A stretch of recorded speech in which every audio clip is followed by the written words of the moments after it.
Want to hide and unhide Instagram notifications? Let me show you how to adjust those settings. First, to hide them, open your Settings app on your phone. Scroll down a bit and tap on Notifications option. Find Instagram in the list and select it. Next, scroll down a bit and tap on Show Previews. You'll find options like Always when unlocked or Never. Choose Never to completely hide message previews. After that, return to the previous menu by tapping back in the top left.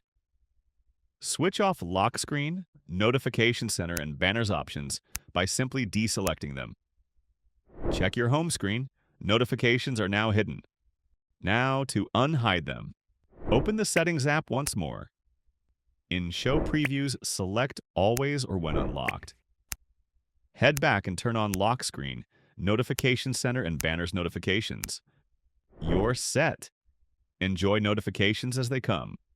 Subscribe for more helpful tips.